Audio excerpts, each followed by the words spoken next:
Recording start हो गई है। बिस्मिल्लाहिर्रहमानिर्रहीम। डियर स्टूडेंट्स, अस्सलाम वालेकुम। प्रीवियसली हम आउटलाइन डिज़ाइन कर रहे थे अपने एस्से की, और एस्से का टॉपिक था डिजिटलाइजेशन इन पाकिस्तान या डिजिटल रेवोल्यूशन इन पाकिस्तान। अच्छा, ये टॉपिक एंड होने के बाद जब हम इसकी आउटलाइन कंप्लीट कर लेंगे और एस्से लिखना शुरू कर देंगे, तो फिर मैं ज़ाहिर है पूरा एस्से तो नहीं, लेकिन जहाँ तक मुझे लिखवाना चाहिए वहां तक मैं लिखवाऊंगा। फिर मैं असाइन करूंगा आपको कि अब आप इसे कंप्लीशन तक पहुंचाइए और मुझे भेजिए। फिर मैं ऑनलाइन इन एसेस को असेस करूंगा। असेसमेंट ऑनलाइन होगी, ठीक है, जैसे कि प्रीवियसली हो चुकी है पहले भी कई टॉपिक्स पर, आपने रिकॉर्डेड क्लासेस में देखा होगा। अच्छा, इसके अलावा फिर उसके बाद हम प्रेसी राइटिंग स्टार्ट कर देंगे, ठीक।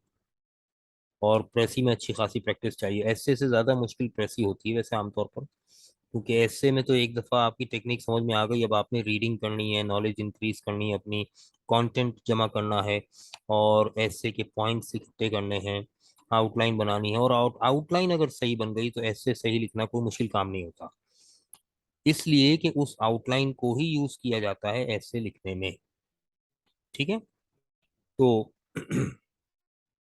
आइए काम शुरू करते हैं।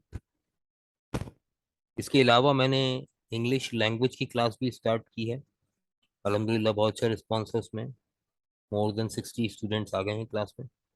और इंग्लिश लैंग्वेज की क्लास में मैंने किया ये है कि स्पीकिंग पर ज़्यादा जोर दे रहा हूँ, क्योंकि स्पोकन इंग्लिश की ही क्लास है बेसिकली वो। उसमें टेंसेस वेंसेस इतने ज़्यादा नहीं मैं कंसिडर करूँगा, उसमें स्पीकिंग करवाऊंगा और करूँगा। तो वो मैं चला रहा हूँ अभी, दो क्लासेस हुई हैं उसकी। ट्रांसलेशन इनटू इंग्लिश की क्लासेस चल रही हैं, उसमें भी एडमिशन्स आ रहे हैं। तो अगर आप में से कोई इंटरेस्टेड हो तो लैंग्वेज कोर्स 3 मंथ्स का है, और फीस उनके फिर हैरान रह जाएंगे आप, 1000 पर मंथ फी है उसकी। पाकिस्तान में किसी लैंग्वेज सेंटर की नहीं होती है, कोई भी इतनी कम फी में लैंग्वेज कोर्स नहीं करवाता है, ठीक है ना। तो वो इंशाल्लाह हम करेंगे। अच्छा, after this topic sir kindly start a problem और इशू बेस्ड ऐसे, लाइक कश्मीर और नेचुरल डिजास्टर। हाँ, देखिए एसेज में हम इस तरह से चलेंगे, ये किसने कहा है मुझे, अब्दुल वहीद ने। हम एसेज में इस तरह चलते हैं कि एक ऐसे अब हम कंप्लीट कर लेंगे, फिर प्रेसी राइटिंग पर आएंगे, प्रेसी राइटिंग कंप्लीट करके दोबारा ऐसे राइटिंग पर आ जाएंगे, तो हम ये इशू बेस्ड एसेज उठा लेंगे। फिर ऐसे राइटिंग कंप्लीट करके फिर दोबारा प्रेसी राइटिंग पर आएंगे, प्रेसिव राइटिंग कंप्लीट करके फिर जब दोबारा ऐसे पर आएंगे तो फिर किसी और बेसिस पर ऐसे लिखेंगे। तो ये सिलसिला हमारा 2023 में जब आपका एग्जाम होगा तब तक चलता रहेगा। तो इंशाल्लाह एक ऐसे हमारे कंप्लीशन की तरफ जा रहा है, दो और होंगे, ठीक है ना। तो अच्छी खासी आपको प्रैक्टिस मिलेगी। ऑल्टरनेट मैंने इसलिए रखा है कि बाज़ बच्चों ने सिर्फ प्रेसी के लिए एडमिशन लिया है, तो अभी तक उनकी बारी ही नहीं आई है क्लासेस अटेंड करने की। और बाज़ बच्चों ने सिर्फ ऐसे के लिए लिया है, और बाज़ ने दोनों के लिए लिया है। तो ऑल्टरनेट रखता हूँ मैं, ताकि दोनों मुस्तफीज हो सके, किसी को लॉस ना हो, ठीक है ना। नेक्स्ट ईयर से मैं एसए की क्लास अलग रखा करूंगा और प्रेसी की क्लास बिल्कुल अलग रखा करूंगा। उसमें ये होता है कि फी नहीं बढ़ाऊंगा, फी उतनी ही रखूंगा, लेकिन उसमें फ़ायदा ये होता है कि स्टूडेंट्स बाइफरकेट हो जाते हैं, इजीली कर लेते हैं। अच्छा जी। चलें स्टार्ट करते हैं। अच्छा, ये ट्रांसलेशन वाली क्लास को पूछ रहे हैं, 11:50। चलें स्टार्ट करते हैं। स्क्रीन शेयर कर रहा हूँ, जो हमारा प्रीवियस वर्क था उसको कंप्लीट करते हैं, ठीक। ये वाला था, और हमने आउटलाइन स्टार्ट की थी। स्क्रीन आपको नजर आ रही होगी, चैट में ओपन कर लेता हूँ, ठीक है। ये चैट आ गई साइट पर। एक weekend 2 days evaluation programme start कर दें। अच्छा, इवेल्युएशन प्रोग्राम से मुराद ये कि क्या अलग क्लास स्टार्ट करूं इवेल्युएशन की, जिसमें सिर्फ इवेल्युएशन हुआ करेगी। ओके, ठीक है ठीक है ठीक है, क्लास अनाउंस कर देते हैं। क्या फीस होनी चाहिए उसकी आपके ख्याल में? इवैल्यूएशन ऑनलाइन होनी चाहिए या ऑफलाइन, ये भी बताइए, पूरी बात बताएं मुझे। ऑनलाइन होनी चाहिए। ऑनलाइन में फायदा ये होता है ना कि यार आपकी खामियां आपको सामने ही पता चल जाती हैं। उसमें फिर आप बहस भी कर सकते हैं, अपना पॉइंट ऑफ व्यू भी दे सकते हैं, सर मैंने ये इसलिए नहीं इसलिए लिखा था। तो ऑनलाइन ज़्यादा बेहतर होती है, ठीक है ना। और ऑनलाइन में दूसरे स्टूडेंट्स भी सीखते हैं। जब आपका एक ऐसे मैं असेस कर रहा होता हूँ तो बाकी स्टूडेंट्स भी देख रहे होते हैं कि सर कहाँ कहाँ नंबर काट रहे हैं, कहाँ कहाँ अगर मिस्टेक्स निकाल रहे हैं, तो वो चीज़ दूसरों के लिए भी फायदेमंद होती है, ठीक है ना। तो इंशाल्लाह ऑनलाइन ही करेंगे। अच्छा अच्छा, मुनासिब ही लेता हूँ यार फीस में, इतनी मुनासिब तो कोई भी नहीं लेता पूरे पाकिस्तान में। ये शायद मेरी गलती है, क्योंकि लोग फिर अहमियत नहीं देते कम फीस होती है तो। अच्छा जी, देखिए आउटलाइन जो हम बना रहे थे उसका सीक्वेंस ये था, क्योंकि बहुत दिनों बाद क्लास हो रही है इसलिए मैं रिवाइज कर रहा हूँ थोड़ा सा। डिजिटलाइजेशन इन पाकिस्तान, ये टॉपिक था हिस्से का। उसके बाद आउटलाइन की हेडिंग थी, और उसके बाद इंट्रोडक्शन। यहाँ इंट्रोडक्शन का पैराग्राफ नहीं लिखना है, सिर्फ इंट्रोडक्शन लिख के छोड़ देना है। नंबर 2 पर हमने ये पॉइंट लिया था, there are number of social as well as economic और financial benefits of digitalisation to the individuals and nations seen in the world. ये हमने पॉइंट क्यों उठाया था, क्योंकि डिजिटलाइजेशन की इंपॉर्टेंस बयान जब भी कोई ऐसे लिखते हैं ना इस तरह का, ये डिस्क्रिप्टिव ऐसे होता है, तो इसके अंदर हम क्या करते हैं, पहले टॉपिक को इंट्रोड्यूस करते हैं इंट्रोडक्शन में, उसके बाद वाले पैराग्राफ में उसकी इम्पोर्टेंस डिस्कस करते हैं। इसकी इम्पोर्टेंस क्या है। अब यहाँ चूंकि डिजिटलाइजेशन की बात हो रही थी, तो हम इकोनॉमिक या फाइनेंशियल बेनिफिट्स एक ही बात है, और सोशल बेनिफिट्स को डिस्कस कर रहे हैं, ठीक है ना। तो हमने ABCD 4 बेनिफिट्स डिस्कस किए हैं। पहला बेनिफिट तो माइक्रो बिजनेस के बारे में था, स्मॉल बिजनेस के बारे में। दूसरा पॉइंट जो था वो ये था कि हमारी जो मेजॉरिटी है वो यूथ है, अंडर 30 है, और ये हमारे लिए अपॉर्चुनिटी है। तो ग्रोथ ऑफ डिजिटलाइजेशन तेज रफ्तारी से होनी चाहिए इसमें। तीसरा पॉइंट ये था सी में कि डिजिटल सेक्टर सेक्टर जो है वो हमारी कौम के, ये सोशल बेनिफिट है, हमारी कौम का जो यूथ है, जो नौजवान तबका है, उसके पोटेंशियल को, उसकी छुपी हुई सलाहियतों को जो है सामने लाने के लिए कारआमद साबित होगा। अच्छा, एक मिनट जरा मैं जवाब दे दूं। बीबी मैं अभी क्लास ले रहा हूँ ऑनलाइन, तो आप अगर मुझे 1 घंटे बाद, इस पर मैं आपको जवाब दे दूंगा इसको, ठीक है ना। अच्छा जी, एडवांस इंग्लिश की बात हो रही है, चलें ठीक है। डी में अगर आप देखें तो बात हो रही है कि मेन स्ट्रीम ऑफ डेवलपमेंट में हम दाखिल हो जाएंगे फाइनेंशियल फोल्ड में। तो ये इसका एक बेनिफिट है। फाइनेंशियल और सोशल बेनिफिट्स डिस्कस करने के बाद अब हमने नंबर 3 पॉइंट बनाया है, जो मेजर पॉइंट है वो है technology enabled innovation, that is digitalisation. Digitalisation basically है क्या? टेक्नोलॉजी इनेबल्ड इनोवेशन, ये मुख्तसर तरीन डेफिनेशन है डिजिटलाइजेशन की, ठीक है ना। Is the major spur to productive growth of the nation, यानी अब नेशनल बेसिस पर जो डिजिटलाइजेशन के बेनिफिट्स हम वो डिस्कस कर रहे हैं, डेवलपमेंट्स की बात कर रहे हैं। तो A B 2 पॉइंट्स हमने बनाए थे। Developments in the digital sector can help small and medium enterprises reach more consumers and achieve the targeted growth. देखो पॉइंट नंबर ए जो था सेकंड का, 2 का ए जो है, उसमें भी माइक्रो बिजनेस और स्मॉल बिजनेस का जिक्र हुआ, यहाँ पर भी स्मॉल एंड मीडियम एंटरप्राइजेस का जिक्र हुआ। बात एक ही है, लेकिन वहां हम उसे बात कर रहे थे सोशल बेनिफिट के तौर पर या इकोनॉमिक बेनिफिट के तौर पर। यहाँ जो हम बात कर रहे हैं वो नेशनल लेवल पर जो है फायदा कैसे उठाया जा सकता है, वो कंज्यूमर्स की तादाद बढ़ जाएगी और टारगेटेड ग्रोथ होगी। बी में कह रहे हैं banking institution marching towards digitalisation are signalling a boost for economy and society.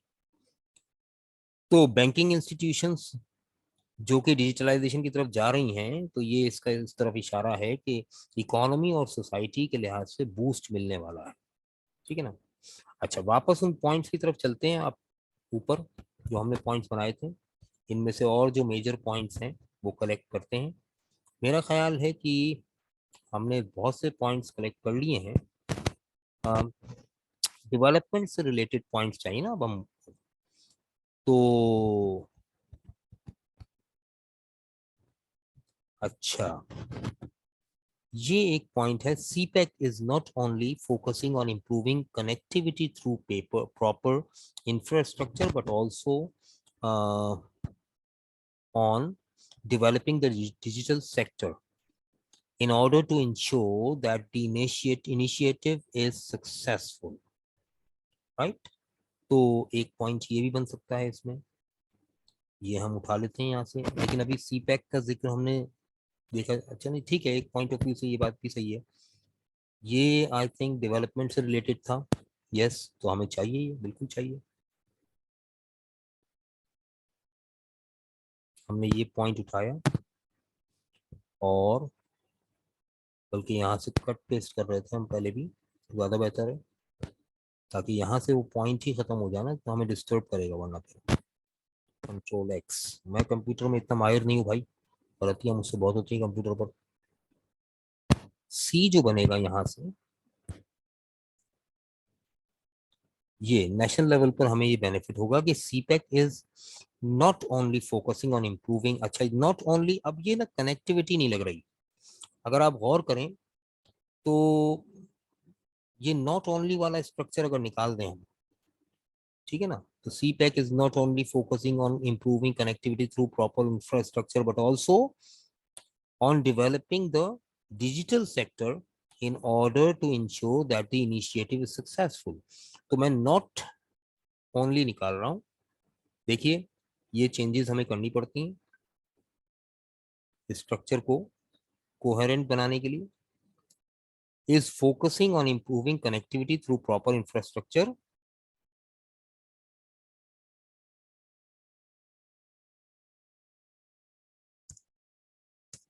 as well as on developing the digital sector in order to ensure that the initiative is successful। ठीक है, तो ये बेहतरीन हो गया पॉइंट, सेव करते जाते हैं साथ साथ। ठीक है भाई। अच्छा, इसका मैसेज है भाई, ये ज्यादा मैसेजेस। चलिए वापस जाते हैं ऊपर, कोई और पॉइंट उठाते हैं।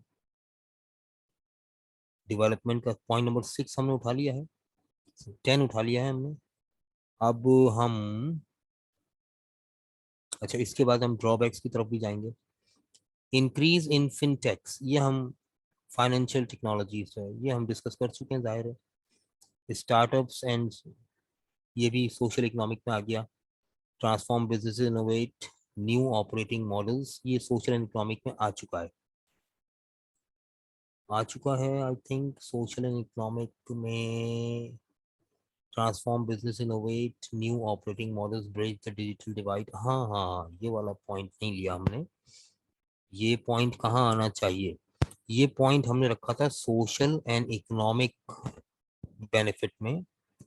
इस पॉइंट को हम वापस लाते हैं। देखो, सोशल एंड इकोनॉमिक बेनिफिट हम डिस्कस कर रहे थे कहाँ पर, ये पॉइंट नंबर 2 में। तो 2 में हम ई बना सकते हैं, डी के साथ ई बना सकते हैं इसको, ठीक है ना। तो यहाँ पर सेंटेंस कंप्लीट नहीं हो रहा ना। Transform business, innovate new operating, तो transform business, innovate new operating models. हाँ, अब मैं ट्रांसफॉर्म बिजनेस को यहाँ से हटा रहा हूँ और यहाँ मैं लिख रहा हूँ digitalisation helps to innovate new operating models in business sector bridge the digital divide and build a digitally and financially inclusive society. ये पॉइंट बहुत अच्छा यहाँ निकल कर आया है, जो सोशल और इकोनॉमिक बेनिफिट्स को आपस में मर्ज कर रहा है। देखिए ना, डिजिटलाइजेशन हेल्प करेगी कि new operating models in business sector जो हैं, बिजनेस सेक्टर में न्यू ऑपरेटिंग मॉडल्स जो हैं वो इनोवेशन के साथ सामने आए। ठीक है। और ब्रिज द डिजिटल डिवाइड, वो जो डिजिटल डिवाइड है उसके दरमियान ब्रिज का काम करे, यानी वो सेक्टर्स बिजनेस के जो डिजिटलाइज्ड नहीं हुए हैं वो भी ए ब्रिज हो जाएं इसके साथ, यानी मिल जाएं, एसोसिएट हो जाएं। फिर build a digitally and financially inclusive society. तो फाइनेंशियली इंक्लूसिव सोसाइटी, तो सोशल भी आ गया और फाइनेंशियल भी आ गया। ठीक है ना, ये वर्ड्स बड़े उम्दा मिल गए हमें अपने पॉइंट नंबर 2 को कंक्लूड करने में। वापस चलते हैं ऊपर सेव करके इसको। अब देखते जाइए मैं किस तरह से ऑर्गेनाइज कर रहा हूँ पॉइंट्स को, आपके सामने कर रहा हूँ। 18 हमने उठा लिया है, 17 उठा लिया है, 19th पॉइंट इफेक्ट्स का है। और हमने CONC क्यों लिखा था? CONC क्यों लिखा था हमने? कंक्लूजन का है, ठीक है ना, तो यहाँ जरूरत नहीं है इसकी। 20 भी, 20 इंट्रोडक्शन का पॉइंट है, ऊपर जाएगा। 21 जो है ये इफेक्ट्स एंड कंक्लूजन का है। 22 भी इफेक्ट्स एंड कंक्लूजन का है। 23 में what steps we should take, तो ये अभी हमने बात शुरू नहीं की है। फिर 24 में आए तो पाकिस्तान नीड्स एन एनवायरमेंटल, ये स्टेप्स। और 25 भी स्टेप्स का है। 26 अगर देखा जाए तो डेवलपमेंट स्टैटिस्टिक्स है। According to DataReportal, an online platform that collects digital insights from around the world, Pakistan had over 173 million mobile connections in January। हाँ, ये जो है स्टैटिस्टिकल डेटा, क्योंकि यहाँ अवेलेबल है तो हम इसको यूज कर सकते हैं। ठीक है। और ये पॉइंट वही बनेगा जो हम बनाना चाह रहे थे, यहाँ से डी पॉइंट में इसको इसको चेंज करते हैं अभी। According to data reporter, data reporter, reporter जो है ये प्रॉपर नाउन है। ठीक है। अच्छा, ये जो हम लिख रहे हैं an online platform that collects digital insights from around the world, इसकी जरूरत नहीं है मेंशन करने की, क्योंकि जब हमने डेटा रिपोर्टल लिख दिया है प्रॉपर नाउन, तो अब ये डिफाइन करने की जरूरत नहीं कि डेटा रिपोर्टल क्या है। ये ऐसे पढ़ने वाले को खुद मालूम होना चाहिए। ठीक है। बस चीजें इजाफी बताने की जरूरत नहीं होती, क्योंकि आर्टिकल में तो ये बताना जरूरी था, क्योंकि आर्टिकल आम इंसान भी पढ़ता है। ठीक है ना। अच्छा, ये एक मैसेज आया है, पहले मैं ये भी देख लूँ, शायद कोई सवाल है। सर इन पॉइंट्स को रिवाइज करते जाएं दे पेपर्स तक। देखिए ये पॉइंट्स रट्टा लगाने के नहीं है। ठीक है ना। बेसिकली ये पॉइंट्स जब आप यूज कर रहे हैं तो ये आपके पास दिमाग में कंटेंट तो बैठ रहा है। इसके बाद ऐसे लिखने के बाद असेसमेंट होती है इसकी। असेसमेंट दो तरह की होती है। एक असेसमेंट होती है सेल्फ असेसमेंट, और एक होती है जो एक एग्जामिनर करता है, यानी मैं करूंगा। सेल्फ असेसमेंट का तरीका क्या होता है? ये ऐसे जब कंप्लीट हो जाएगा तो फिर, या आप जो भी ऐसे लिख रहे हैं, जब आपका ऐसे कंप्लीट हो जाए, कंक्लूजन तक पहुंच जाए, तो फिर आप क्या करेंगे? अच्छा, ये पॉइंट्स आपको खुद ब खुद ज़हन नशीन इसलिए हो जाएंगे कि इन्हीं पॉइंट्स पर आपने पैराग्राफ्स लिखने हैं अपने ऐसे में। ये पॉइंट्स तो आउटलाइन के हैं ना। जब इन पॉइंट्स को सामने रखकर आप इन पर सोचेंगे और पैराग्राफ्स लिखेंगे, तो ये पॉइंट्स तो खुद ब खुद जहन नशीन हो जाएंगे ना। तो अभी वो प्रैक्टिस बाकी है, वो आउटलाइन कंप्लीट होने के बाद शुरू होगी। और दूसरी बात ये है कि ऐसे असेस किस तरह से करें। या तो आपका ऐसे कोई और असेस करे तो ज्यादा बेहतर होता है, लेकिन फिर आपको आपकी मिस्टेक्स भी बताए वो। अच्छा, ये जिम्मेदारी मैंने ले ली, लेकिन इससे पहले एक काम आप खुद भी करेंगे। आप खुद क्या करेंगे? आप एक ऐसे लिखा आपने कंप्लीट, ठीक है ना, अच्छा, फैक्ट्स एंड फिगर्स, हाँ आपको याद रखनी पड़ेंगी, बिल्कुल फैक्ट्स एंड फिगर्स नहीं भूलने चाहिए। फैक्ट्स एंड फिगर्स याद रखने का तरीका आसान ये होता है कि जैसे इस वीक में या इस फोर्टनाइट पीरियड में सपोज कि मैं डिजिटलाइजेशन का ऐसे लिख रहा हूँ, तो मुझे क्या करना चाहिए, इस टॉपिक पर रोजाना किसी न किसी गैदरिंग में बैठकर डिस्कशन जरूर करना चाहिए। और डिस्कशन में वो सारे पॉइंट्स जो आप अपने ऐसे में यूज कर रहे हैं वो लोगों को बताना चाहिए, डिस्कशन में लाना चाहिए।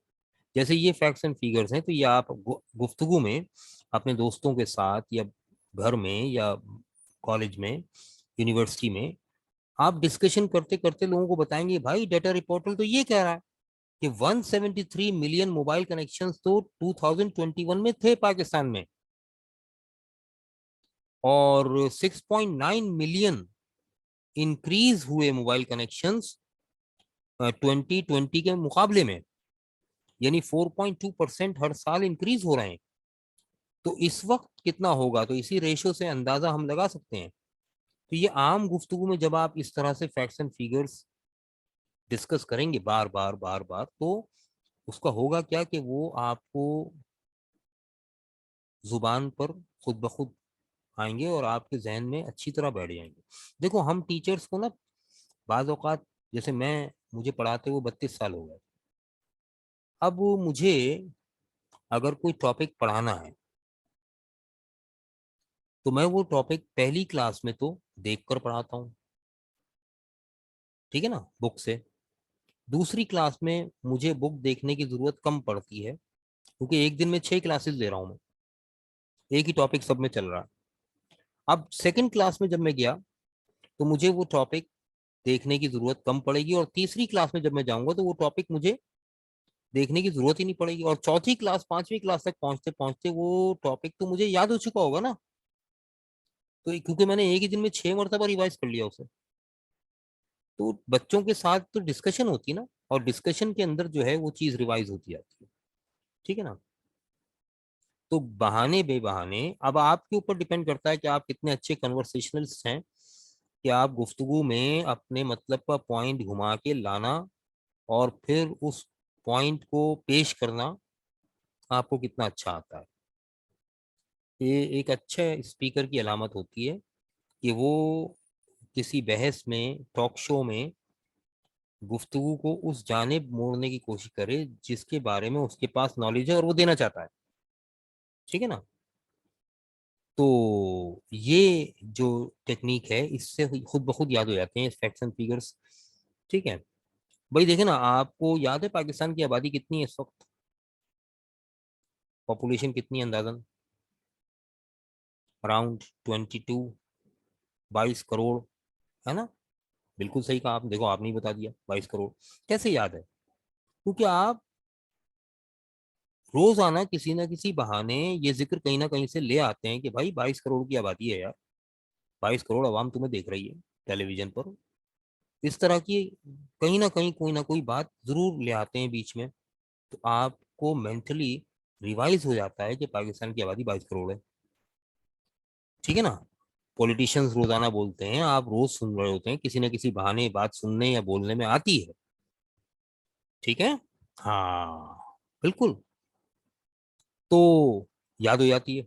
तो इसी तरह के ये फैक्ट्स एंड फिगर्स होते हैं, जब बार बार अपनी गुफ्तगू में मुख्तलिफ मौजूआत के साथ मुख्तलिफ मौक़ों पर आप लाते हैं, तो ये चीज़ें आपको खुद ब खुद याद हो जाना शुरू हो जाती हैं, ठीक है ना। तो ये इतना मुश्किल काम नहीं है। अच्छा, तो मैं ऐसे को असेस करने की बात कर रहा था, आप ऐसे को असेस किस तरह से करेंगे खुद अपने ऐसे को। तो जब आपने ऐसे लिख लिया, कंप्लीट हो गया, पेन बंद कर दिया आपने, रजिस्टर बंद कर दिया, अब आप इस ऐसे को पकने के लिए रख दें, यानी दम पे रख दें। दम पे रखने का मकसद मेरा ये है कहने का कि रजिस्टर बंद करें, शेल्फ में रख दें, 2 दिन का टाइम दें, इसे मैरिनेट होने दें। 2 दिन में इंशाल्लाह आप भी भूल चुके होंगे कि आपने कोई ऐसे लिखा था, वो ऐसे भी भूल चुका होगा कि इसे आपने लिखा था।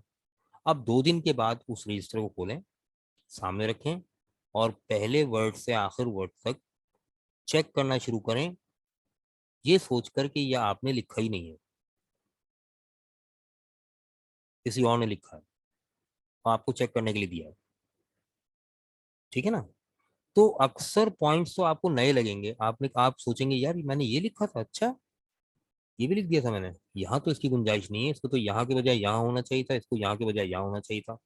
ऑर्गेनाइजेशन चेंज करेंगे आप खुद ही, फिर उसमें ग्रामेटिकल एरर्स भी आपको नजर आएंगी। फौरन लिखने के बाद चेक करेंगे ना तो वो चीज़ें आपको नजर ही नहीं आएंगी, मिस्टेक्स नजर नहीं आएंगी। थोड़ा मैरिनेट करें उसे, उसके बाद चेक करें।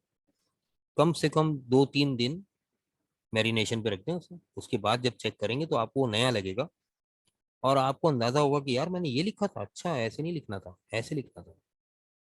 तो मजा आएगा आपको चेक करने में, अपनी मिस्टेक्स खुद निकालेंगे फिर आप। इससे ज्यादा बेहतरीन तरीका कोई नहीं होता सेल्फ असेसमेंट का, ठीक। जैसे मैं प्रैक्टिस के लिए कहता हूँ ना एस्से की, एस्से राइटिंग की प्रैक्टिस करने वाले अच्छे बच्चे, आप भी अच्छे बच्चे हैं सब माशाल्लाह, मेरे जो कामयाब स्टूडेंट्स हैं वो मुझे ये बताते हैं कि सर हम पता है क्या करते थे। अब देखो, मैं उनकी जुबानी बता रहा हूँ। एक बच्चा है माशाल्लाह, वो बलूचिस्तान में एक शहर में असिस्टेंट कमिश्नर लगाया अभी, और बड़ा एक्टिव है भाई, नौजवान है माशाल्लाह। मैं नाम नहीं लूंगा ना शहर का ना उस लड़के का, वरना सब मिलने पहुंच जाएंगे, उसके लिए अजाब हो जाएगा। तो उसने मुझे बताया कि सर मैं करता ये था, बल्कि मैंने उसे मशवरा दिया था तो उसने उस चीज को फोकस किया। उसने कहा सर, पेपर होता है सीएसएस का एसे राइटिंग का 9 से 12, बस मैं जब प्रैक्टिस करने बैठता था तो 9 से 12 में बैठता था।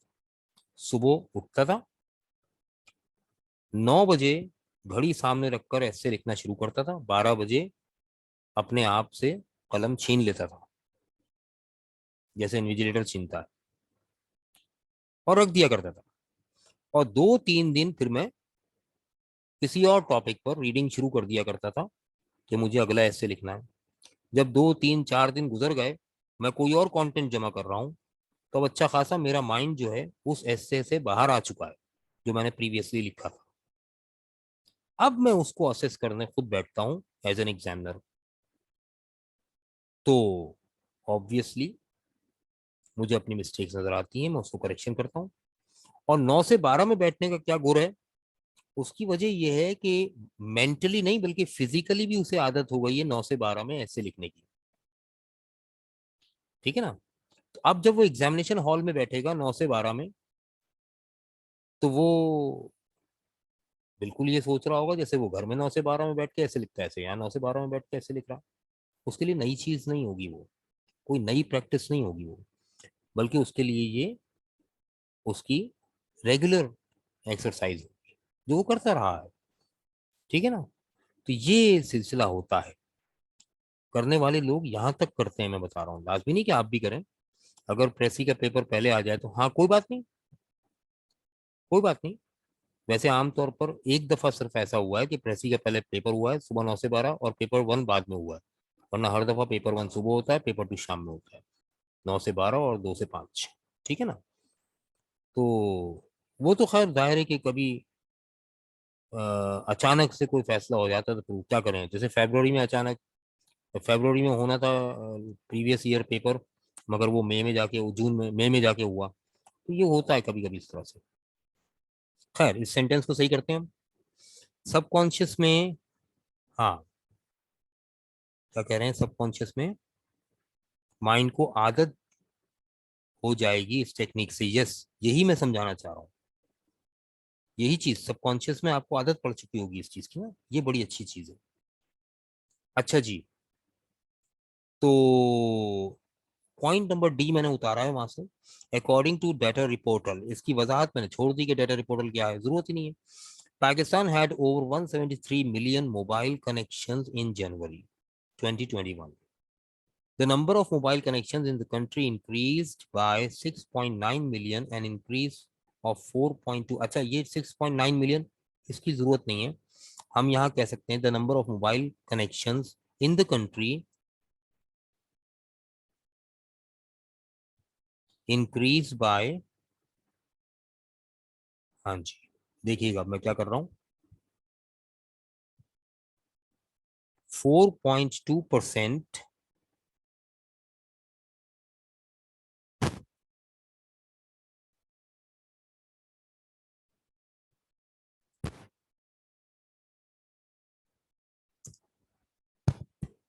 Every year on average. देखिए कितना आसान हो गया और चेंज हो गया कि एवरेज बेसिस पर 4.2%, 4.2% कह लें या इसको मैं 4 to 5% कह दूं क्योंकि ये अप्रॉक्स है। 4 to 5% every year on average. अब ये एक बात जनरल भी हो गई और फैक्ट्स एंड फिगर्स भी। अब इसमें ना आपकी पकड़ाई नहीं है, वो आपको पकड़ नहीं सकते कि आपने गलत फिगर क्यों दिया। अरे भाई 2021 का फिगर तो 173 मिलियन है। अब 4 to 5% एवरी ईयर इंक्रीज हो रहा है एवरेज बेसिस पर। एवरेज जब कह दिया तो इससे फायदा क्या होगा कि कभी 4.2% इंक्रीज हुआ, कभी 5% इंक्रीज हुआ, कभी 4.5 इंक्रीज हुआ। तो एवरेज बेसिस पर 4 to 5% इंक्रीज हुआ है। ठीक है, एग्जैक्ट फिगर आपने नहीं दी, इससे आप मिस्टेक से बच गए। ठीक है ना, अगर उसके पास एग्जैक्ट फिगर है भी तो 4 to 5% के दरमियान ही होगी ना। ठीक, तो इस तरह से फैक्ट्स एंड फिगर्स में अपने आप को बचाकर भी चलना है। ठीक, अच्छा जी वापस ऊपर चलते हैं। अब हमने पॉइंट नंबर क्या उठाया था, आई थिंक सी पैक का उठाया था पॉइंट नंबर। हाँ, अच्छा। अब ये है एज पर data reporters statistics Pakistan had over 61 million internet users in. हाँ, ये वाला पॉइंट यहां से उठाओ।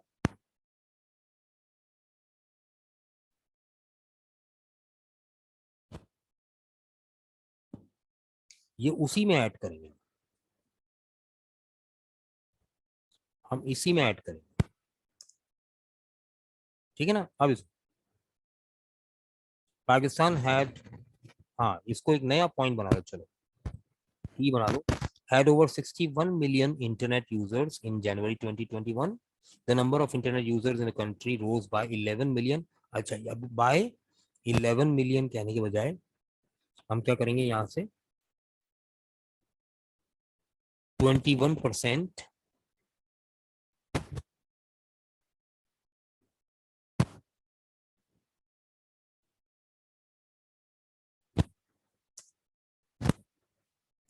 Every year on average. ठीक है, अब ये दो आपने भरपूर तरीके से स्टैटिस्टिकल फैक्ट्स दे दिए। ठीक है, अच्छा अब वापस आइए, कौन सा पॉइंट था ये, यहाँ से उठाया था हमने, 28 था। 29 में जो हम कह रहे हैं young population that Pakistan has the number of mobile phone users in the country, ये वाला पॉइंट हम ना रिजर्व रखते हैं। ये वाला पॉइंट हम हाँ सोशल इफेक्ट्स में लिखेंगे, बिल्कुल सही है, ये सेफ हुआ हमारे पास। There is no denying that access, ये इफेक्ट्स में आएगा।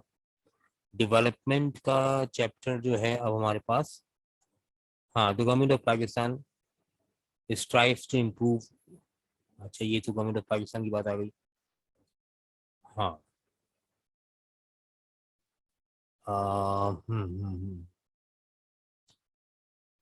चले, कनेक्टिविटी इज अ नेसेसिटी। अब गवर्नमेंट क्या कर रही है, अफोर्डेबल लेवल यूनिट्स, हाँ ये हम एक अलग पॉइंट बनाएंगे। ठीक है, तो अब तक हमने जो पॉइंट्स बना लिए हैं उनको एक दफा रिव्यू कर लीजिए।